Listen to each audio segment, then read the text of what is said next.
വാഹനം ഓടിച്ച് ഗോവ ഗവർണറുടെ വാഹന വ്യൂഹത്തിനിടയിലേക്ക് കയറ്റിയായിരുന്നു. എന്താ സംഭവിച്ചത്? ഗവർണർ വാഹന വ്യൂഹത്തിലേക്ക് ഞാൻ എൻ്റെ വണ്ടി കയറ്റിയിട്ടേ ഇല്ല. ഞാൻ അന്ന് ഈ സംഭവം ഉണ്ടായ ദിവസം രാത്രി ഒരു 7:45 അങ്ങനെ പുതിയ സ്റ്റാൻഡ് അടുത്തേക്ക് മാവൂർ റോഡിലേക്ക് എൻ്റെ വണ്ടി ഇറങ്ങാൻ നോക്കുമ്പോൾ മുന്നിൽ 2 ലൈനുള്ള വീതിയുള്ള റോഡാണ്. അപ്പുറത്തെ ലൈനിൽ കൂടെ ഒരു വാഹന വ്യൂഹം പോകുന്നുണ്ട്. പോലീസ് വണ്ടികളും ഒക്കെ ഏതൊരു വാഹന വ്യൂഹം പോകുന്നുണ്ട്. പോലീസ് വണ്ടികളൊക്കെ ഉണ്ട്. ഞാൻ എൻ്റെ സൈഡിലേക്ക് ഞാൻ ഇറക്കുകയും പാരലായിട്ട് നമ്മളിങ്ങനെ പോയിക്കൊണ്ടിരിക്കുമ്പോൾ ആ കൂട്ടത്തിൽ കോൺവോയിലുള്ള ഒരു വാഹനം എൻ്റെ അടുത്തേക്ക് അടുപ്പിക്കുകയും ഏതൊരു പോലീസ് ഉദ്യോഗസ്ഥൻ കയർത്ത് സംസാരിക്കുകയും എങ്ങോട്ടാണ് കയറ്റുന്നതെന്നൊക്കെ. അപ്പോൾ ഇവിടെ പോലീസ് ഉദ്യോഗസ്ഥരാരും നമ്മളെ തടഞ്ഞു നിർത്താനോ ഒന്നും ഉണ്ടായിരുന്നില്ല. ഞാൻ മെയിൻ റോഡിലേക്ക് ഇറക്കി അവർക്ക് പാരലായിട്ട് പോയിക്കൊണ്ടിരിക്കുകയായിരുന്നു.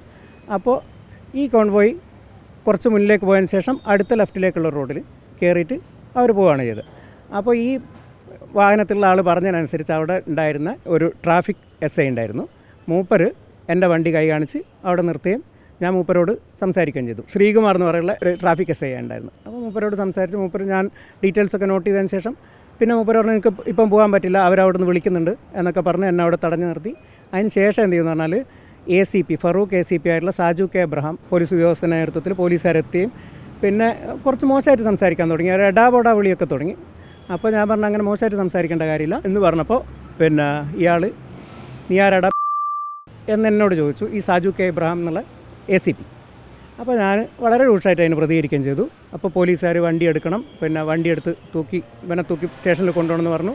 പിന്നെ കസബ സ്റ്റേഷനിലേക്കാണ് കൊണ്ടുവന്നത്. അപ്പോൾ ഞാൻ എൻ്റെ വൈഫിനെയൊക്കെ അറിയിക്കുകയും ചെയ്ത്, എൻ്റെ കൂടെയുള്ള സുഹൃത്തുക്കളെയും വൈഫിനെയൊക്കെ ഇങ്ങനെ ഒരു സംഗതി ഉണ്ടെന്ന് അറിയിക്കുകയും ചെയ്ത് കസബ സ്റ്റേഷനിലേക്ക് പോയി. കസബ സ്റ്റേഷനിൽ എത്തിയതിന് ശേഷം എന്ത് ചെയ്യുമെന്ന് പറഞ്ഞാൽ എൻ്റെ ഫോൺ അവിടെ നിന്ന് പിടിച്ച് വാങ്ങിയൊക്കെയും വണ്ടിയിൽ നിന്ന് ഈ ട്രാഫിക് SI ആയിട്ടുള്ള ശ്രീകുമാർ എന്നെ പോലീസുകാരോട് കയർത്ത് സംസാരിക്കുമെന്ന് ചോദിച്ച് എൻ്റെ കണ്ണിനടിച്ച് ഈ ഇടത് കണ്ണിന് കൂട്ടി അടിക്കുകയാണിത്. അപ്പോൾ അയാളോട് ഞാൻ നല്ല കാര്യത്തിൽ തന്നെ സംസാരിച്ചു. അടിക്കാൻ പാടില്ല എന്ന് പറഞ്ഞു. കാരണം ഞാൻ ചെയ്ത ഒഫൻസ് എന്താണെന്ന് എനിക്കറിയണം എന്ന് പറഞ്ഞു.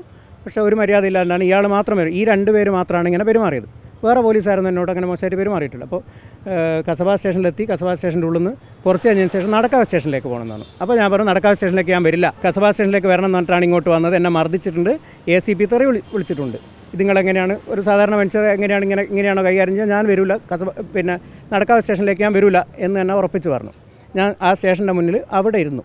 പിന്നെ എൻ്റെ സുഹൃത്തുക്കളൊക്കെ വന്നതിന് ശേഷം എന്നെ അവരെ കൂടെ അങ്ങ് വിട്ടേക്കാണ് ഇത്. കസബേൻ്റെ ലിമിറ്റിൽ ഇവർ പ്ലേസ് ഓഫ് ഒക്കറൻസ് ഇതാണ്, നടക്കാവിലാണ് പോകേണ്ടതെന്നൊക്കെയാണ് പിന്നെ പറഞ്ഞത്. ആദ്യം ഇവർ കസബ സ്റ്റേഷനിലേക്ക് തന്നെ പോകണമെന്ന് പറഞ്ഞാണ് എന്നെ കൂട്ടി അങ്ങോട്ട് പോയത്. പിന്നെ ഈ പോലീസ് വണ്ടിയിൽ ഇങ്ങനെ പെരുമാറുന്ന പോലീസ് വണ്ടിയിൽ നമുക്ക് അത്ര ധൈര്യത്തിൽ കയറാനും പറ്റില്ലല്ലോ.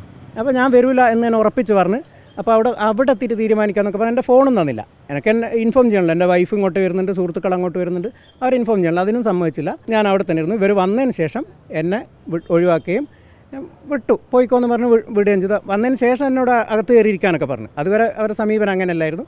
പിന്നെ എന്ത് ചെയ്യുന്നതാണ്, പിന്നെ എനിക്ക് ഈ ഫൈൻ ഇത് ചെയ്തതായിട്ടുള്ള മെസ്സേജ് എൻ്റെ ഫോണിലേക്ക് വന്നു.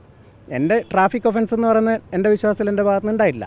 പക്ഷേ ഇവർ ഒരു ഫൈൻ ഇട്ടിട്ട് എന്തിനാന്ന് പറഞ്ഞില്ല. എൻ്റെ ഇതിലൊരു മെസ്സേജ് കിടക്കുന്നുണ്ട് വന്ന് കിടക്കാൻ. അതിൻ്റെ ചലാൻ ഡൗൺലോഡ് ചെയ്യാൻ ഞാൻ നോക്കിയിട്ട് എനിക്ക് ചലാൻ ഡൗൺലോഡ് ചെയ്യാൻ പറ്റിയിട്ടില്ല.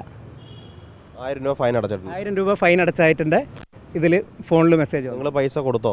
പൈസ ഞാൻ കൊടുത്തിട്ടില്ല, ഞാനായിട്ട് കൊടുത്തില്ല. ഇനി വല്ല സുഹൃത്തുക്കളുടെ അവരോടോ ഈ പോലീസുകാരാണല്ലോ എന്തെങ്കിലും പറഞ്ഞ് വാങ്ങിച്ചിട്ടുണ്ടോ, ഇത് നമുക്കൊരു 1000 രൂപയിൽ ഒതുക്കാം എന്നും പറഞ്ഞ് വാങ്ങിച്ചിട്ടുണ്ടോ എന്ന് അറിയില്ല. പിന്നെ ഞാൻ വേറെ ഒന്നും എൻ്റെ കണ്ണിന് ഇവിടെയായിരുന്നു, ഒറ്റൊരടി മാത്രമേ കൊണ്ടിട്ടുള്ളൂ. ഇവിടെ കണ്ണിന് അടി കൊണ്ടിട്ടുണ്ടായിരുന്നു. അപ്പോൾ ഞാൻ മെഡിക്കൽ കോളേജിൽ പോയി കാണിച്ച് പിന്നെ അവിടുന്ന് പിന്നെ പോലീസ് അസോൾട്ടാണെന്ന് പറഞ്ഞ് കാണിക്കും. അന്ന് രാത്രി തന്നെ കാണിച്ചു. അന്ന് രാത്രി കാണിച്ചതിൻ്റെ OP ടിക്കറ്റാണ് എൻ്റെ കയ്യിലിതാ.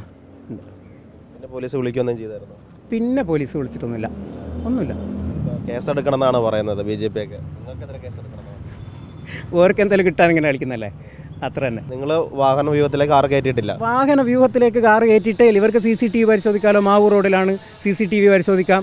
ആരാണ് എങ്ങോട്ടാണ് കയറ്റിയെന്ന്, ഏത് വണ്ടിയാണ് റോങ്ങിലേക്ക് കയറിയെന്നൊക്കെ മനസ്സിലാവും. പിന്നെ അവിടെ ഓരോ പോലീസ് ഉദ്യോഗസ്ഥൻ പോലും നമ്മളെ പോക്കറ്റ് റോഡിന് പിന്നെ ആൾക്കാർ ഇറങ്ങി വരുന്നത് എടുക്കാൻ ഒന്നും ഉണ്ടായിരുന്നില്ല.